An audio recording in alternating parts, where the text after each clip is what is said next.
Today is December the 9th, 2004, at the Atlanta History Center. This is an interview with Mr. Robert A. Moore, born October 9th, 1930. In attendance is also his wife, Mrs. Dolores Moore. Interviewer is Robert Gardner. Mr. Moore, can you tell me what war and branch of service you served in, sir? Yes, sir. I was in the U.S. Army, and the full detailed description would be I was with the 45th Infantry Division with the 180th Infantry Regiment, and I was in the 3rd Battalion serving with Item Company, Company I, and I was with the 1st Platoon. Were you drafted or did you enlist, sir? I was drafted. Where were you living at the time, sir? At the time, I believe I was living in Ozone Park, New York, which is on basically on Long Island. Do you recall your first days in service, sir? First day? First days in service. First days? Yes, sir. First days were actually here in the States. They were. I took basic training. After I was drafted in October of 1951 from New York, and I was sent down to a place called Whitehall Street, down where the courthouses are in New York, and we had to bare our soul and and go through a complete physical at that point in time. And then we were told, then we went back home and we were told to report to, actually it was Indiantown Gap, Pennsylvania, which was an Army base there for basic training. And I had my basic training there from about November of 1951 until I shipped out, which was in sometime in early May, I guess, of 1952. Do you remember any of your instructors, sir? Yes, I did. Probably only one, and he was a master sergeant. Of course, at that time I wasn't even a private first class. I was in private in basic training, and his name was Sergeant Peak. I don't even remember his first name, but his last name, you had to be sure to say it right. He would say, "I'm Sergeant By God Peak, and I'm from By God, West Virginia." That's what it was. And he said, "By God, you'll do as I tell you." And that's about what it was for about 6 months. But I will say this, that I thought at the time it was a very difficult basic training. The terrain in that part of Pennsylvania was tough, and rightly so. I guess the Army at that point knew where they were sending me. We didn't. But I found out later that wherever they sent you, they pretty much geared you to be trained for certain things. And because of the mountainous regions in Pennsylvania at that point, and also the cold. I never did like cold, even though I was from New York. But I didn't know what cold was till I got to Korea. And I took my training there, and I went, while I was there, after I knew that I was going to be shipped out, which was sometime early in the beginning of the year, we had talk of that, where we were basically going to go, not particularly Korea, but I knew I was going to be shipped overseas. My wife and I had been going together for some time and were engaged. We decided to get married, so I got married while I was in the service. Got married on January 26th in 1952. And my wife used to come up and visit me in camp with a number of the other women that came up. I became close friends with, at that point in time, with the people who we were training with in the basic training. One fellow was a fellow named Bert Nardo was his last name. We never, in the service, I still have that habit of calling close friends by their last name because you kind of forget the first names. or nicknames that we had.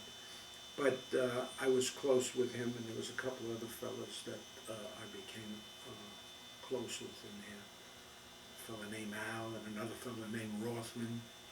We liked Rothman. He was a Jewish fellow from Long Island, and his parents owned 2 delicatessen stores, and they would send us bundles of stuff that we all shared in, which was, I want to tell you, was top there. We had plenty of food in basic training anyway. So that's basically what we did, and then I wound up from that point on. I don't know what you want me at this point. Just continue with the date line. Yes, sir. Well, sometime in let me see, I have over here. I actually left on May 29th on the USS General Pope out of Seattle, Washington. So that was in May. So early May, I'd gotten on a troop train, and I remember about that. We stopped in Las Vegas. It wasn't like it is now, but it was still great. And that's the only trip I ever made to Las Vegas, courtesy of the U.S. government. And I was on a troop train. We stayed overnight, and we had a big thrill there.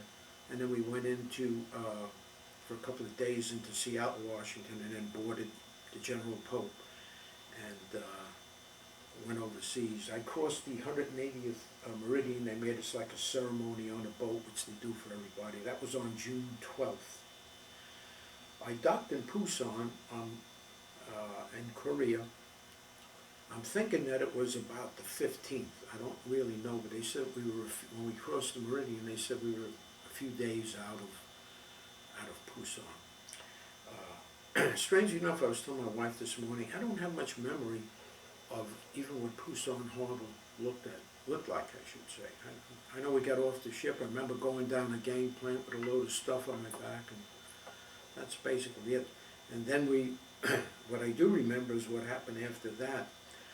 We boarded trains, not like the mortar trains we have here that look great. These were almost like boxcars, they looked like, and they had wooden seats on them. But there were no windows. There were windows, but no glass in them. Everything was open. And that was a less than memorable experience. And it was about 22 hours, the way I remember, just short of 24 hours. We were on that train from there to a place called Chinchon. That's C-H-U-N-C-H-O-N. They pronounce it Chinchon. And that's where the, what we used to call Repo Depot was. It was a replacement center. And the replacement center was to refurbish the troops, either for more strength that they needed or to replace killed and wounded in the Repo Depot. And that was, I remember them telling us that was kind of one of the first times I started to think, whoa, what's going on over here? And that was in Chinchon. And we were there in, I'm trying to think, well, we got June 15th or thereabouts. So I want to say we were there for about maybe 3 or 4 days, and then we started to move out to other places. I remember at that point in time, most everybody was having a good time. I mean, we didn't have that much to do. We had, there were tents that they put us in, big, huge tents, and had cots, and we stayed in that, and wrote letters, played cards, gambled, whatever guys do. And that was pretty much what we did in that period of time. Then they gave us a little bit of training, which I thought we were pretty well trained, incidentally, when we were in Indiantown Gap. The training was good in Indiantown Gap as far as, and this is my own observation, but as far as giving you the mentality of following orders, I was not used to that. I was never an order type person. I was kind of a renegade in my youth. And, but anyway, you got the message pretty quickly, and we understood the importance of it. The other important thing I just remembered is just prior to leaving basic training, Sergeant Peak had recommended me for a place called Leadership School, where they took people that they wanted to go in to go higher in rank, and so you had to stay. And it was it's sort of like not as good, I guess, as what they have today. Although I haven't been to the like ranger schools and things like this, but it was more of a supplementary and advanced type of training for people that were going to lead. You got into other things about leading men and things like that. We wore yellow helmets, and they called us lemon heads. And then they called out the ones that didn't make it, the ones that did. That was my first promotion. I passed the grades, I guess, and I became private first class, which at that time was a big thing to me. I said, that's great. I figured I might get a little more courtesies than a low-down private. And but thinking back on that training, after I got to Korea, I could see some of that training, a lot of it had come back to me. There wasn't that much of it because in the period of time, it was less than 6 months, including the leadership training that we had. It sounds like a lot, but it's a good amount of time if you're thinking about marching and you're thinking about eating that kind of food and cleaning weapons and stuff like that. But there wasn't, and obviously couldn't be, any combat type of training there. And the thinking was that you would be prepared for it. The one thing I found out is that wasn't so. And I often think and say to people today, like some of the other countries have, that it might be a great idea if everybody went into the military, even though now I have 4 children, 2 sons, and I wouldn't be happy if they had to go over there, but certainly if they were able to and called upon, I would want them to do that. I'm from the old school. I feel that your country comes first and you have to do those things. Even though I didn't volunteer to do it, once I was called to do it, you have to do what you have to do. So when we got over to Korea, things were quite different there. In this rebel depot, we went through some of the things. We went to a firing range. I remember that. In fact, I just remembered this as we're speaking. We went to a firing range where they had targets and things, and just like basic training. And I guess the idea was to review your weapon, how you sight it in, what you do, and how you use it. We were using M1 rifles at that time, which was around for years, a great weapon for certain types of fighting. I always felt it was not the right one for Korea, for the terrain. I found that out later, but it was good, and still good in certain instances. So we practiced that, and then we had that's about all we did on that, was take weapons and pull out and do a lot of paperwork and stuff like that. And before you know it, it was time. I would estimate that it was on July, I'm thinking it was July 2nd, about then, when, well, maybe the 1st of July, when we were assigned to units. They came around, the officers, and told everybody what unit you were going to be going into.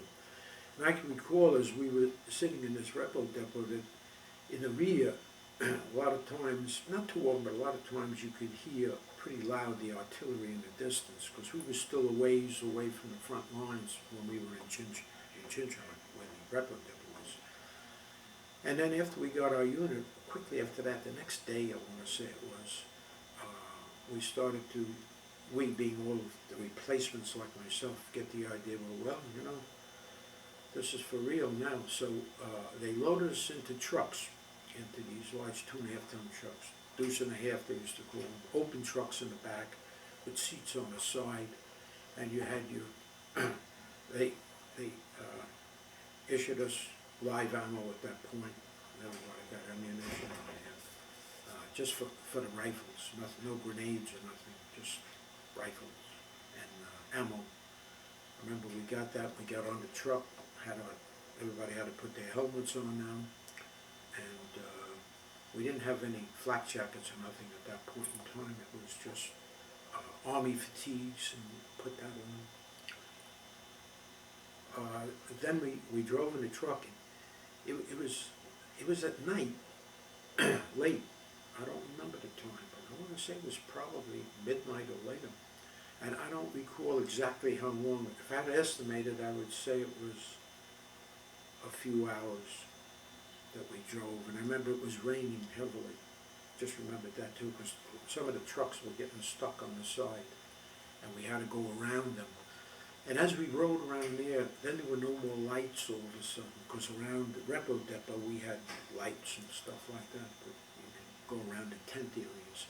But it was very dark, and all you could see was the headlights of the truck and the rain coming down.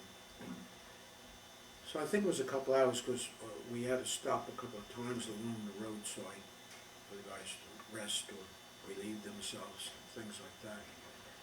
And then, as we were approaching closer, now you could hear the artillery fire was very prominent, and the skies were lit up with this very light. Somehow, this morning, it was like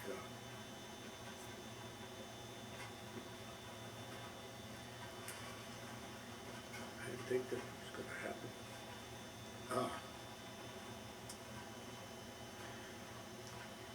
There was a lot of lights, like lightning is what I'm going to say.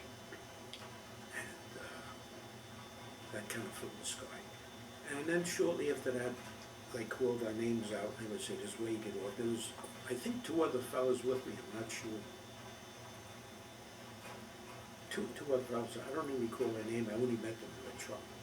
And they were assigned to item company also. Well, actually, they were assigned to the 180th, not necessarily item company. And they let us off, and there were a couple of fellows that came to meet us.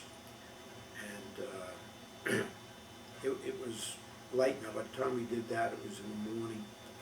And then it wasn't dark anymore. You could see we went up the hill. We walked up the hill. And I met the first fella that I became very friendly with there. His name was Dan Sharp. He was not a master sergeant at that point. He was a sergeant.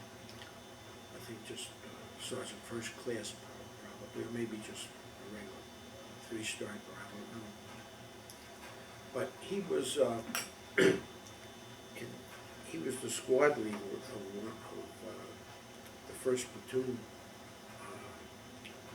and in the first platoon, one of the squad leaders. And then he said I would be in the, well, actually no, he took me in, we sat there a while, and we just threw our gear out in front of the bunkers after we got up to the top of the hill. It was quite a walk up the hill. It took us a few hours to get up the hill, several hours. And like I said, the weather wasn't too good, kind of muddy.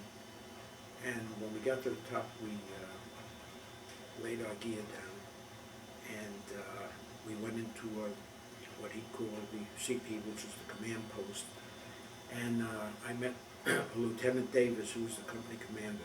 Really nice guy, really impressed me. Barrel chesting. I have a photo of him later that we can take a picture of him at his command post. He was what I call a man's man. He made you feel at home, but he made you feel like he was safe because he knew what he was doing. And some of this stuff might be a little out of sequence, but what I found out at this point in time, the reason we were up there, I was very fortunate I had that we got there at this time, because item company on the 13th and the 14th of June, just before we had gotten there, a couple of weeks before, had to be pulled off the hill and put into reserve. They had 80% casualties in there, which was a lot. And this officer here was only a platoon leader at that point in time, Lieutenant Davis. But both his executive officer and the company commander, who happens to be Bill Slavins, who later on I came to meet, were both wounded pretty badly on that hill, along with everybody else. And but they held the hill, which was not the hill that I was on now. It was a hill called T-Bone, and it was an outpost over there, which is Erie, outpost Erie. And it was a terrible battle over there. and a couple of the other hills, and they lost most of the outfit there. So we were some of the replacements, but even with the replacements that we had, it appeared that there wasn't enough to go around, because there was only 3 of us were put in as replacements up here now. So they were pretty light strength at that point. And then at that point in time, they sent me back. I remember now, Lieutenant Davis asked me what I did. I said I was just out of basic training. So he could see I wasn't in any other wars. I was only 21 at the point. So he said he wanted to know if I had been if I had any training with machine guns. And I said, well, a little bit. He said, okay, when's the last time you fired one? I said, in basic training. I said, that was probably only for about a day or 2 days. I think that's all they gave us on the complaint. He said, okay, that's good enough. He said, you're going to go and you'll be an assistant gunner in the 4th Squad. I said, okay, works for me. So I met the fellow who was in that 4th Squad, and who was the gunner, and I was going to be the machine gunner. But he said that wouldn't take place till the next day. At that point in time, we were going to go out, we had to go out and fix some commo wire. Sergeant Sharp called me to go with him, and apparently the artillery fire, which I didn't fathom at first that this was really right where we were at the time. I probably wouldn't have been walking around the way I was, but I didn't realize it. You know, you could hear it, you could see it, but you didn't know where it was coming from, what it was. And it was dark, because there's no lights on the hill. We're in the bunkers. So Sergeant Sharp took me and 2 other fellas, and we had crawled down a long trench line, but I later found out it was the finger of the mountain. Off every mountain, you got these little low fingers that come off in the coves, and they go along there. On the top of the hill of this mountain, we had basically a lot of bunkers dug into the ground. I'm not sure at this time whether they were ones that the Chinese had. At that point in time, we were in the Chinese section over there, going towards, which incidentally, this hill was north of the 38th Barrel. The repo depot that I was in was south of the 38th Barrel, South Korean soil. But now we're up in North Korea, and it was called the Chowon Valley, and that's where these different hills were. They were basically 12 outposts, and there was I think it was General Ruffner who took over at that time. They called the line. You have for those people that don't know what it is, they have an MLR, which is called the main line of resistance. And then in front of that, you have the OP, which is the outpost line of resistance. Point being that you have some notification of when you're being attacked, with just a few men at risk, rather than to have everybody at risk. That's basically the thinking, and everybody accepts that. The general area on a larger scale was, they call it Line Jamestown. Why do you do that? I have no idea. I guess they picked these different names. But Line Jamestown was a line that ran all the way across the entire line. So it encompassed not only our units, many other units, and that was the line that was made up of these different, in other words, if you look at a map, you'll see a long line curving as it goes from east to west or west to east. And along those lines is where you had the main lines of resistance and the outposts, sometimes on a hill and sometimes down by the valley. They had little bunkers. So anyway, we had to crawl down this hill, and you couldn't see anything.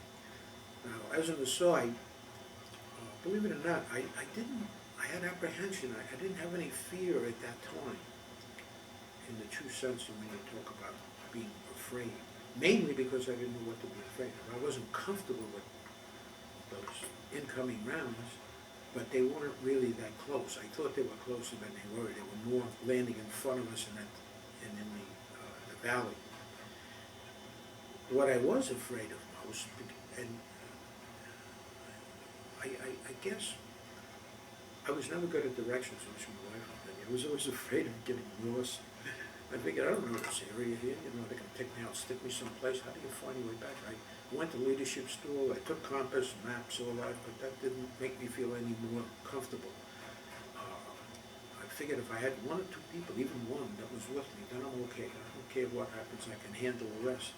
But stick me someplace alone, and I wasn't happy about that. The other thing that I feared the most, which I didn't find out until later, was of shooting somebody. I wasn't afraid to shoot an enemy, but I was afraid of shooting somebody that wasn't an enemy. And again, that will come later in the story, but because when it's dark like that, you know, all you see is a shadow come at you.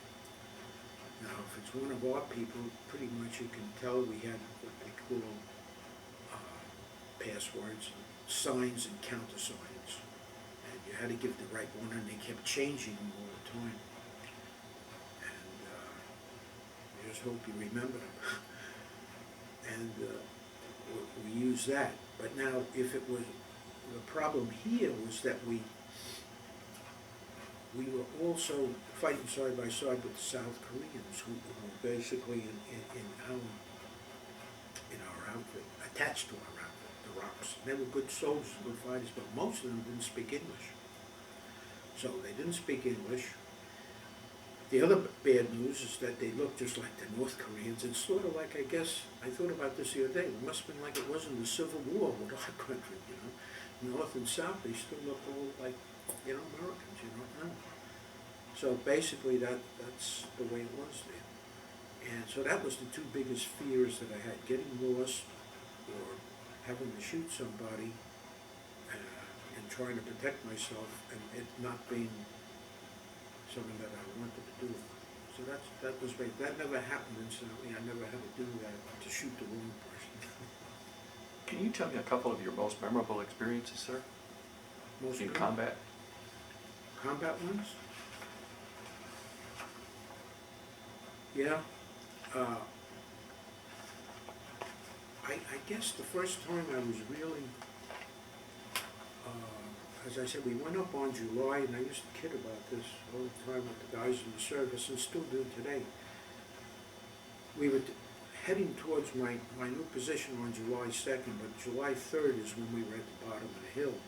So when we got up on top of the hill, and I met Davis and Sharp, which was my commanding officer and a sergeant at that time, it was close to dark on the night of July 3rd. And then we went down to do this commo wire deal. And when we did that, it was after midnight, because they always went to the real dark. And I remember we going down. And I guess they had, the enemy always knows, as we do, in this movement where it should be. And you always go down in the same place. Don't ask me why that is. It don't sound sensible, but in a way there is.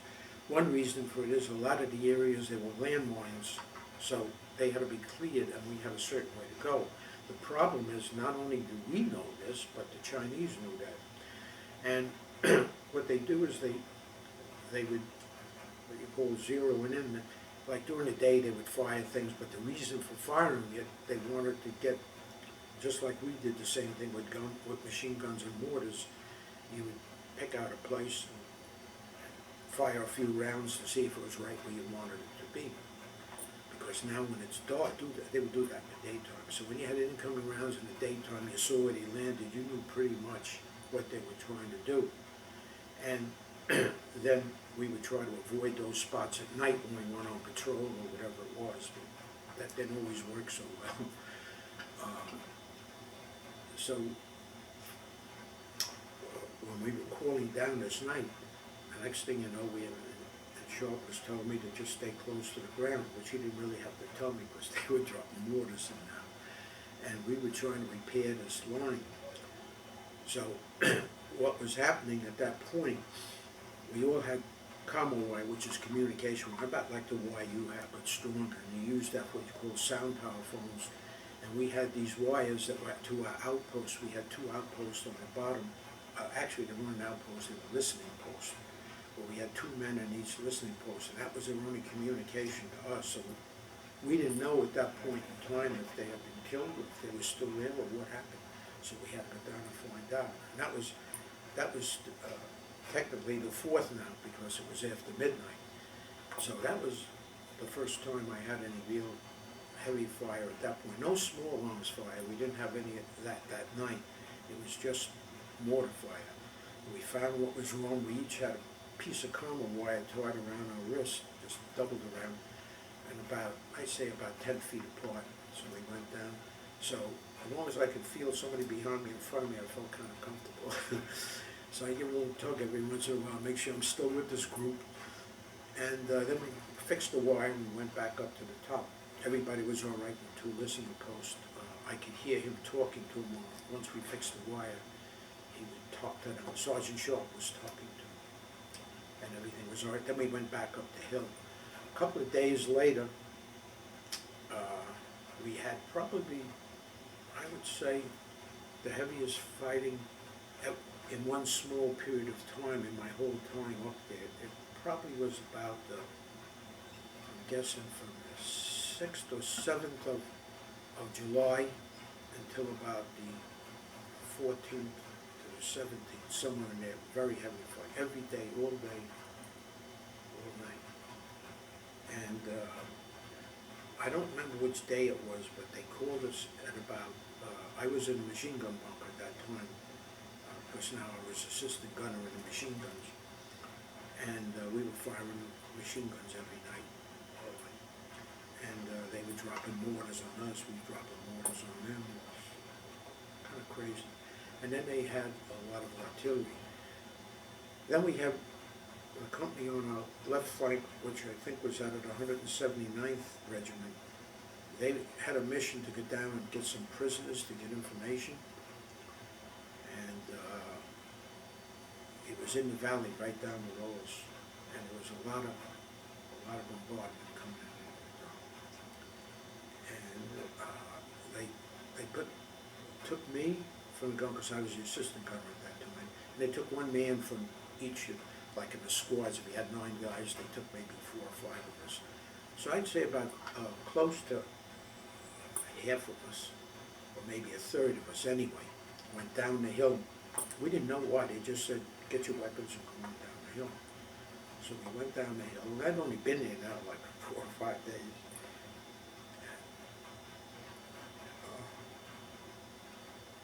They had tanks down there. I remember that. I remember getting sick to my stomach, not where I had to give up at all, but just queasy from the exhaust, I guess, from the tanks, because we were following behind the tanks with our weapons. Infantry was behind the tanks.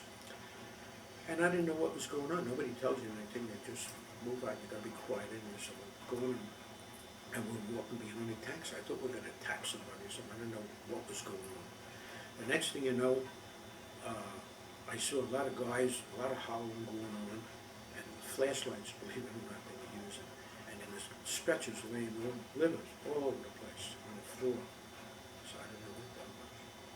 And next thing you know, the guys come over, he's like smack me right on the shoulder. He was an officer, but not from my place. And he said, put your weapon on the tank. So put your weapon on the tank. It's like, really? I understand now, but at that time I didn't know what was going on. So put my weapon. He said, put your weapon on the tank. And he took me about 5-6 feet away, which I didn't see. And he said, pick up one end of that litter, and then a medic come over and he gave me I guess it was plasma. I didn't know what it was. He just says, hold this and hold that. And I did that for a couple hours. We were taking guys back and forth, and then there were helicopters coming in, landing, and a lot of firing going on.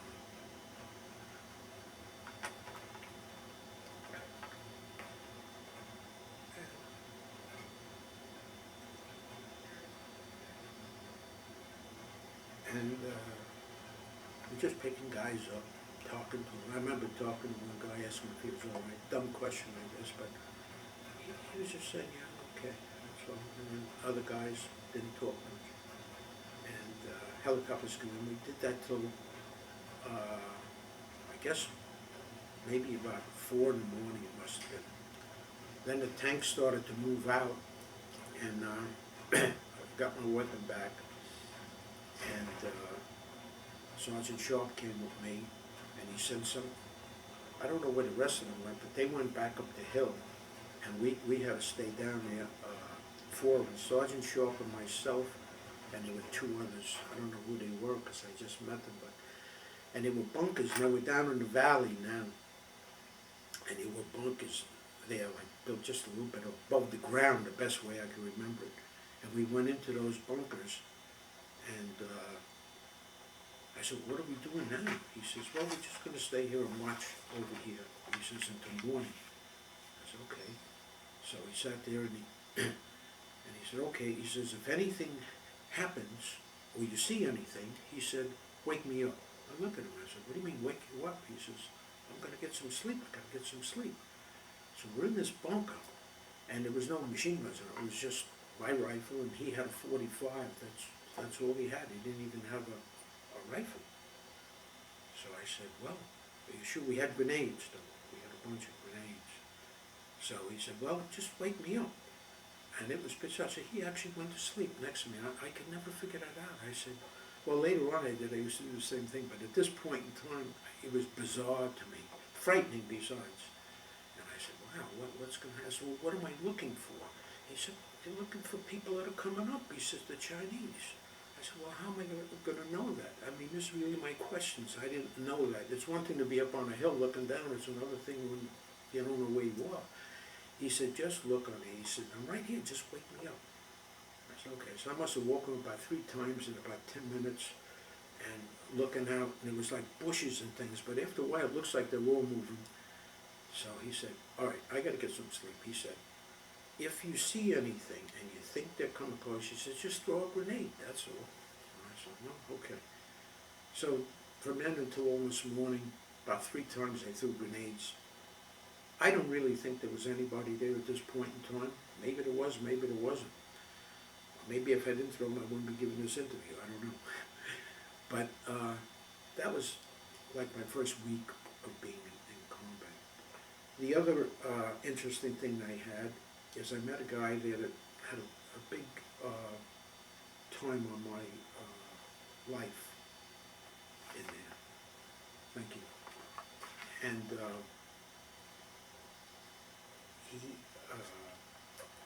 when I went overseas, I grew up from, my mother was Jewish and my father was Irish, which is some combination. I was born in Brooklyn, New York. And when I met my wife, who was Catholic, we decided when we got married that we'd bring the children up Catholic.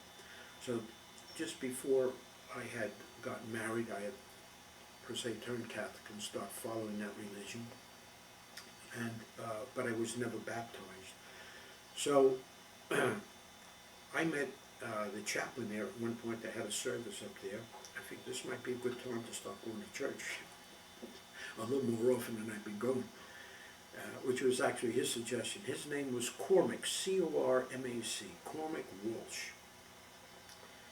And he's probably the most remarkable man that I have ever met in my entire life. I mean, I must say that, I'm thinking back on it. And that's a lot to say since I'll be 75 next year. I'm 74 now. And what happened was, he was really a man's man like Sharp. In other words, he didn't carry a weapon, but he wore a helmet. Always, and he was right up there all the time, right on the line. I first met him up on the hills there. And he would come in and he'd tell you when he's going to give mass. He would go in his Jeep and go around, walk up the hills and hold mass. So I went to a few of those, but he didn't always come. At that point in time, I don't remember when I first met him. I have to think it might have been after I got off that hill, because on about the 17th of July, we went into reserve for more training and to refurbish more men, because we had lost a lot of men. And we went back to the Horchon Reservoir, H-W-A-C-H-O-N, Horchon, you pronounce it. And that was down by Chinchon almost down where the trains were, and then went back to training there. And it was tents and good food and stuff like that. We stayed there until September. I believe it was in September when I first met Father Walsh, because I think he was with the division or regiment. He traveled all around. At any rate, at that point in time, after the reserve, we went into, let me think, we changed from line Jamestown to line Minnesota. In other words, that's another, just like I described the other one, it's another set of main lines of resistance, but in another part. The other thing that I'll throw in a little out of sequence, but that always confused me, to this day it does, I felt that there wasn't enough communication between the men, and I can understand why sometimes, as to where we're going and what we're doing. So half the time, we didn't even know what hill we were on or what we're doing. We find out later, but I mean, if you ever got lost and want to get back to your outfit, I don't know how you do it, because you just say over there, and all the hills look the same, some are higher, some are steeper, but basically the same. And we went on a hill that we used to call Sacred Heart Hill, and another hill was Mortar Hill. I haven't really found that any place as far as official names now. I was on a lot of other hills, on a hill called Sandbag Castle, which is quite famous. I was there from beginning of January until I rotated home in May. And that was another hill. But these hills that we were on, we kept moving around, and every once in a while they would take you back into what they call a blocking position. So you would go up the hill, somebody else would go to the top of the hill and relieve you. Some of the interesting stories, if you want to know about that, we had one hill, which was a very steep hill. I don't remember what number it was on the hill, but it was a real steep hill. It was in that section, which we were only about 6 or 8 miles off the Sea of Japan now, where we were more central when I first got there. So this would be, where we were now was further east from where I was in the first battles there, which was the Chilwan Valley over there. So now, we were up in these places, and we had some strange things happen there. When we change hills, you always take your stuff down, and the other guys take their stuff up. So one of our, what we used to call 90-day wonders, new lieutenants over there who would come in, they take the place of the seasoned ones who rotate home or who get wounded. We had a good guy named Lieutenant Wiggins, but he was wounded badly. I don't know what would ever happen to him. I often think about it. He was a good guy, and he was badly wounded on one of our hills. And then they had this new guy come in, I don't even remember his name. It might have been Wheeland, Wheeland I think it was. But anyway, he made some kind of arrangement with the guys.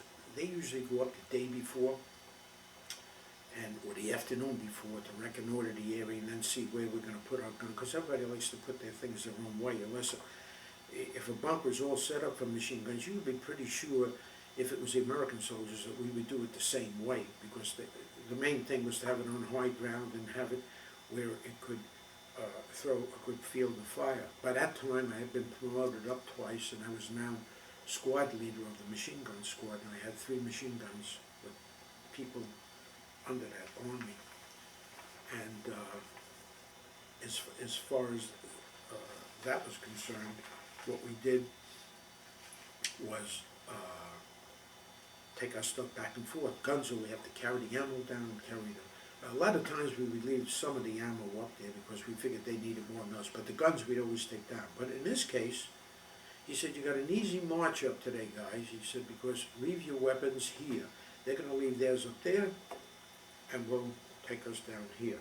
Now the problem is, this is with the rock army, okay, which I wasn't too thrilled about to begin with, but we didn't question that, whatever it was. So we get up to the top there after a few hours, and now it's almost nighttime over there now, and there's no guns. So I go over to the CEO, and I said, hey, where are the weapons, you know? He said, well, it should be up there. So then he gets hold of Sergeant Sharp, he comes around, he was going ballistic by now. And he said, never should have done that, whatever. So anyway, we spent the night up there. They called down, we couldn't get the weapons up at night because they would have incoming mortar come all night. It would just be too much casualties. I mean, we had weapons, but we had BARs, which were helpful, and we had small arms, and we had mortars, and we had grenades, and our own weapons, but we didn't have any machine guns. So, next morning we got that. Is that over, or is that something else? No? Oh.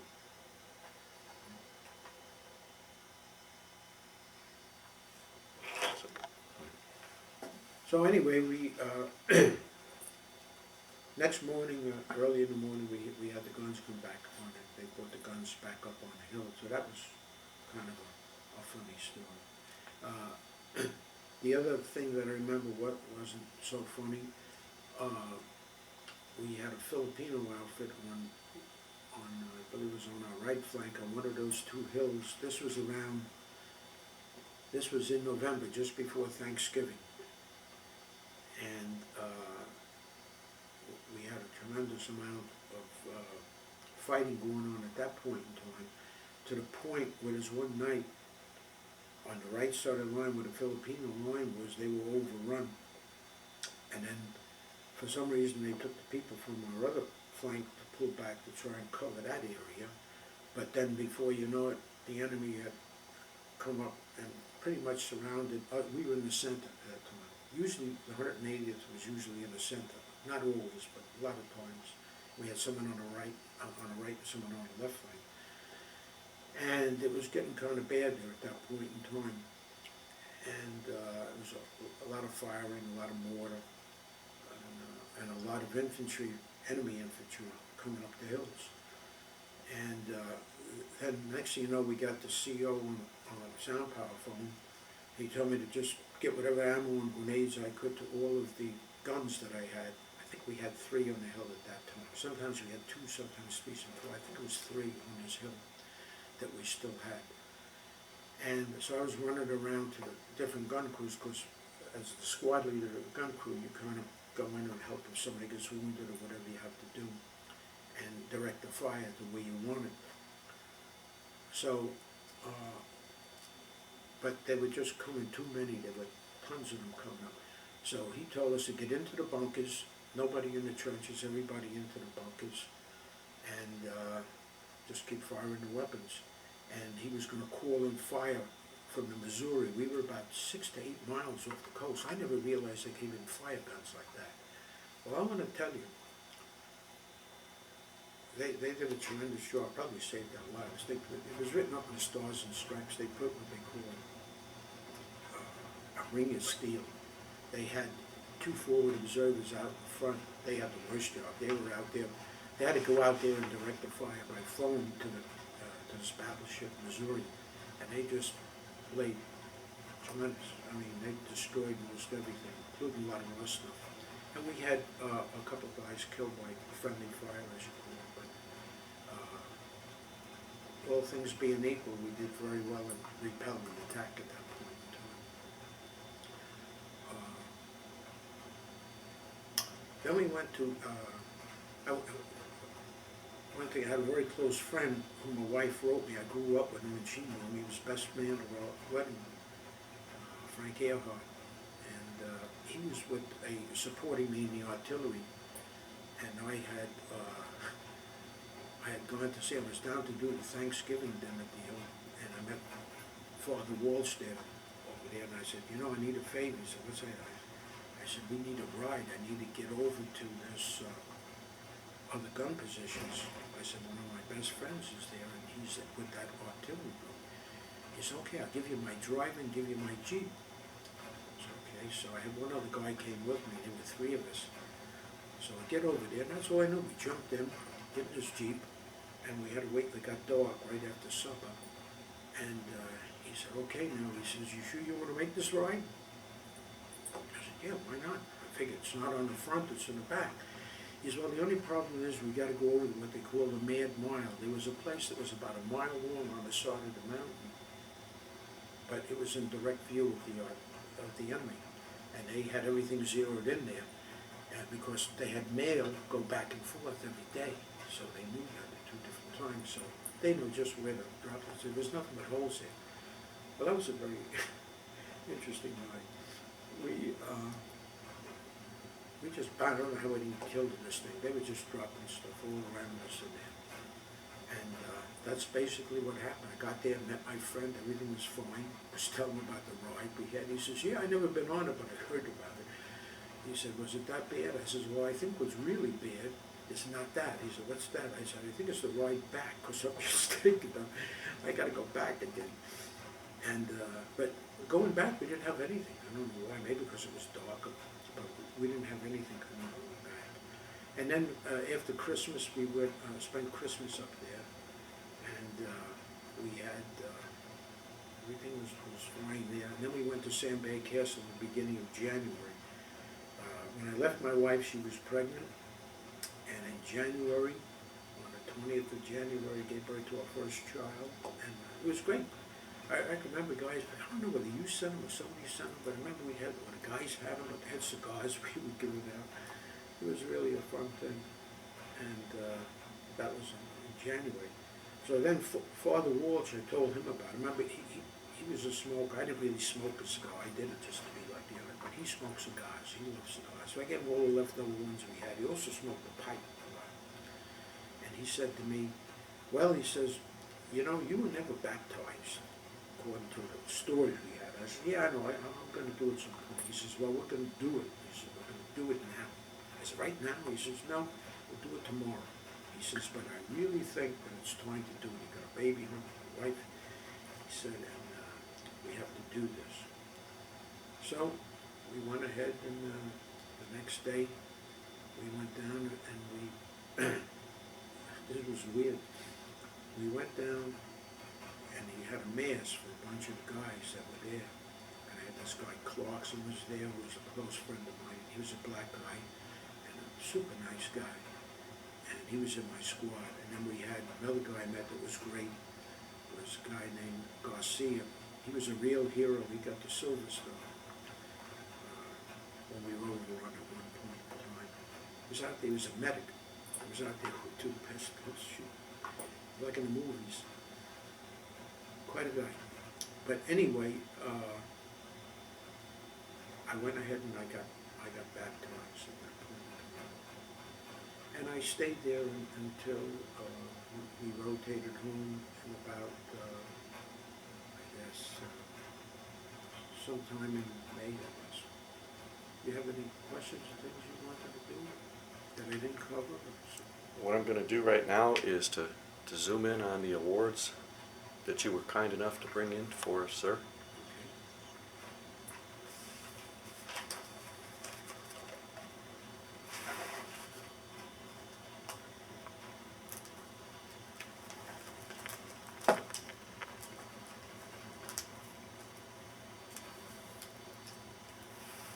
I see you still have your dog tags. Yeah. I still do. It's my original dog tags.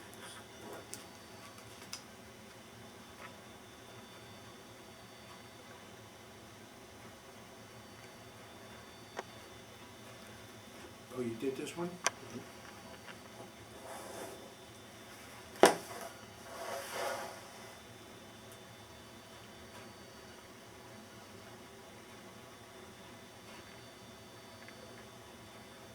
Do you recall the day your service ended, sir? Probably on July, just around when the war was over. I think the war was over the 27th.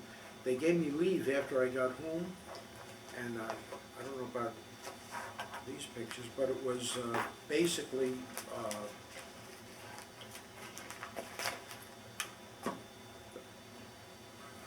I was on leave from June 17th to July 17th, and a few days after that I was discharged. So it would be the end of July in 1953. The only other thing I wanted to say quickly, here's some pictures. I don't know if you want to go into that. These were in the newspaper of my father and my wife and I down there. We put in when we came home. I was Master Sergeant at that point. And at that point in time, I was platoon lead, not platoon leader, platoon sergeant, and I was a master sergeant at that point, in charge of the first platoon under my platoon leader. And we were basically a combat rifle company for the, item company, was a combat rifle company. If I have time, I'd love to say this about, I said earlier that Father Walsh, he was decorated 6 times for chaplain. He had the Silver Star, he had at least 3 Silver Stars on him, and they have a whole thing about him in here too. But the ironic thing about it, his brother received the Medal of Honor in World War II on there. So if you're interested in that, his name was Walsh also, and later on I can give you, see here it is Walsh, it tells you about it. If you want to do anything on that, I can give you copies of that later, you can take pictures of it. But that's him, Father Walsh. He's that kind of a guy. He was the most decorated chaplain in the history. He was our chaplain, Father Cormac Walsh. And like I say, he got 6 decorations in there. So he was quite a guy. How did your service and experiences affect your life, sir? I think it made me, the things I think of first when I think of my life in the service, I think a couple of things it did. It made me think of what's really important. I forget a lot lately, but I can remember saying to myself when I was up in them hills, and knowing Father Walsh, who was a big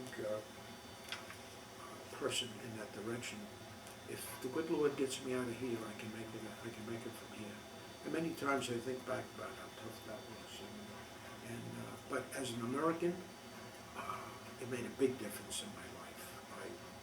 I don't like war. I don't think anybody likes war, but I think we have to protect our country, respect our flag. That's very important to me, and respect our commander-in-chief, whoever he might be. And I think that's one of the shortcomings of our country today. I think the people have to get together, put politics where they belong in elections, and put our country first. And it's been like that since 1776. I don't see any reason to change it now. Well, on behalf of the Veterans History Project, the Atlanta History Center, and myself personally, I want to thank you so much for doing this interview. We really appreciate you doing this. We appreciate everything that you did during the wars. Thank you so much, sir. Well, I was just there.